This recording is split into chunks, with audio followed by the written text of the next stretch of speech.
Queridos irmãos e irmãs, vamos celebrar nesse sábado a ressurreição gloriosa do Senhor.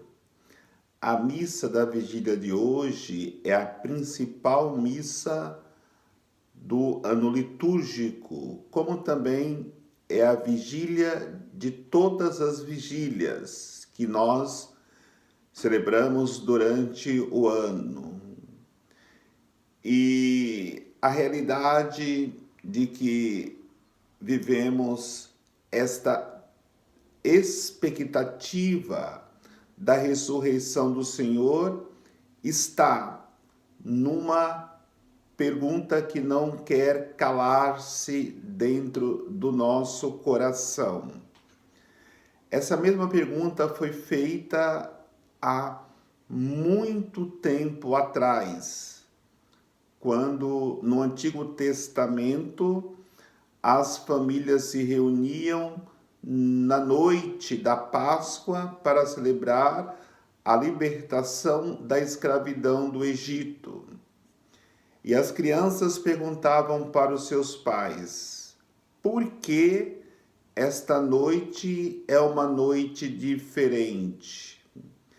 Essa pergunta está talvez dentro de cada um de nós. Por que começamos a missa lá fora?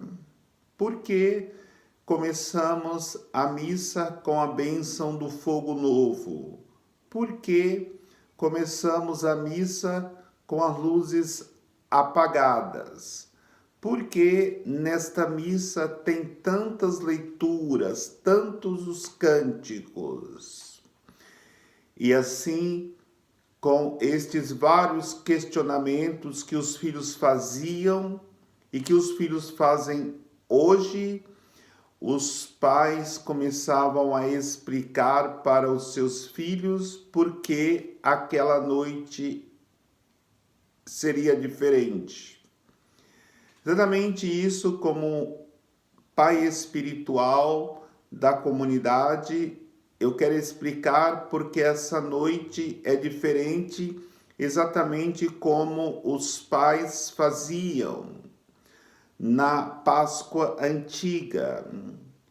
Esta noite é diferente porque, como ouvimos na primeira leitura, Deus criou o homem, Deus fez toda a obra da criação e disse que o homem seria feito à sua imagem e semelhança, que o homem seria abençoado e dominaria sobre toda a criação, e que o homem fosse fecundo e se multiplicasse.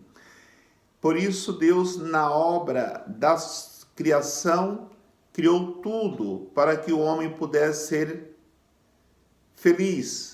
E por isso nós celebramos essa noite da Páscoa, e essa noite se torna uma noite diferente, mesmo porque Deus, filhos, fez uma promessa a Abraão, que ele teria uma descendência tão numerosa como as estrelas do céu e como a areia da praia.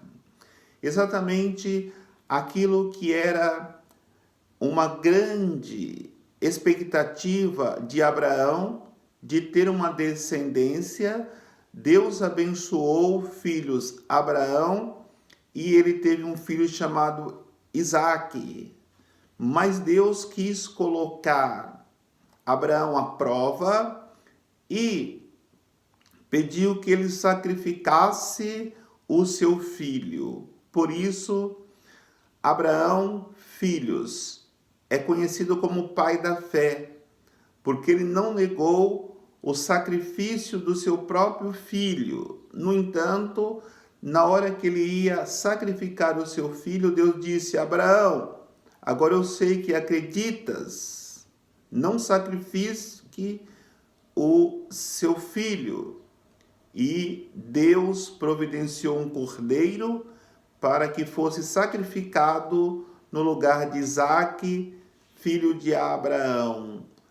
Por isso, depois desta realidade de fé de Abraão, o povo foi para o Egito e permanecendo ali, filhos, 400 anos como escravo. E Deus, ele suscitou Moisés para que pudesse libertar o povo daquela escravidão, e Deus, pelo deserto, conduzia o povo, atravessou o mar vermelho a pé enxuto e chegou na terra prometida. E Deus fez tudo isso porque nós somos muito preciosos para Deus. Por isso o profeta Isaías dizia que Deus firmará a nossa vida sobre pedras preciosas, com bases em rubis, jaspe, mostrando assim a preciosidade do ser humano para Deus, a preciosidade dos seus filhos para Ele. E disse para que nós não desperdiçássemos a nossa herança à toa, não desse para o inimigo a nossa glória. Disse que nós deveríamos nos aproximarmos dele, porque ele nos daria um grande banquete, alimentos saborosos, vinhos finos, nos prometendo assim a dignidade de filhos de Deus abençoados por ele. E ele prometeu, através do profeta Isaías, que como a chuva, ela cai na terra e não deixa de cumprir a sua missão, assim também será a palavra de Deus sobre as nossas vidas. E através do profeta Baruque, filhos, ele disse que nós escolhêssemos a vida e não a morte, para que nós pudéssemos assim, escolhendo a vida, pudéssemos viver na plenitude. E através do profeta Ezequiel, ele disse que iria tirar do nosso peito o coração de pedra, iria colocar um coração de carne, um coração que pudesse amar, que pudesse servir ao irmão. Por isso, queridos filhos, ficamos nesta expectativa do cumprimento da promessa do Senhor. E nessa noite nós vivemos esta alegria, porque sabemos que esta é a noite da ressurreição. E como vai dizer na carta aos Romanos, na segunda leitura que nos é apresentada hoje para reflexão, que todos nós morreremos com Cristo, mas no batismo ressuscitaremos gloriosos com Cristo. Por isso, toda a realidade que vivemos hoje dá a impressão que a morte venceu a vida. No entanto, a esperança fala no nosso coração que a realidade da perspectiva da morte não ficou parada no sepulcro, mas acreditamos que a vitória da vida será grande sobre a morte. E o que de fato aconteceu, Jesus ressuscitou glorioso. Jesus ressuscitou diante daquela realidade dos inimigos que achavam que ele estava derrotado. No entanto, vivemos a realidade de que a pedra foi removida. olhamos para dentro do sepulcro e vemos ali o sepulcro vazio, porque Jesus não está mais morto. E é importante que nós vivamos esta realidade. Não basta vivermos o tempo da Quaresma, o tempo da paixão de Jesus, nos sacrifícios, nas penitências, nas mortificações. Não basta vivermos esses dias que celebramos a morte de Jesus. Não basta irmos apenas na adoração da cruz na sexta-feira às 15 horas. Não basta nós irmos na procissão de Jesus morto, constatar que ele está morto e voltarmos para casa abatidos, tristes, sem nenhuma perspectiva.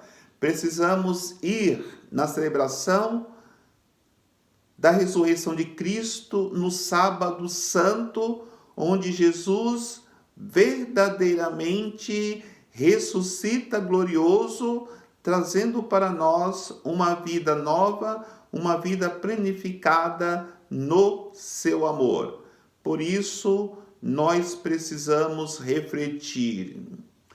Diante do sepulcro, encontramos dois grupos. Aquelas mulheres que saem de madrugada para poder levar os aromas para Jesus.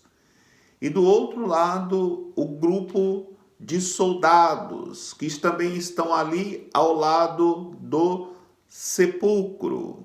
E a grande diferença é que aquelas mulheres, quando chegam ao sepulcro e percebem que a pedra está removida, que Jesus não está dentro do sepulcro, o coração daquelas mulheres se enche de esperança e elas saem correndo para anunciar aquilo que tinha visto, aquilo que elas tinham experimentado, testemunhando essa grande expectativa da esperança que algo diferente havia acontecido.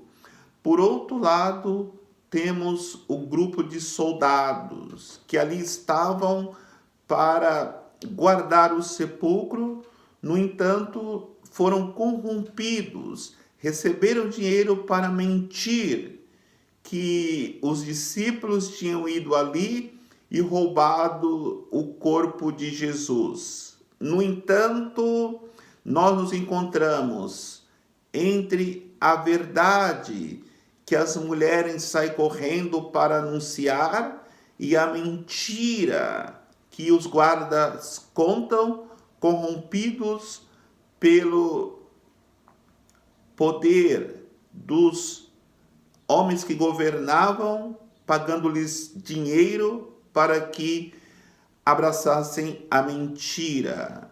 Então, nessa expectativa, temos que analisar quem somos nós, as mulheres que correm para anunciar esta realidade do sepulcro vazio, ou os soldados, os guardas, que permanecem no sepulcro para poder sustentar uma mentira que levou as pessoas a acreditarem que os discípulos roubaram o corpo de Jesus.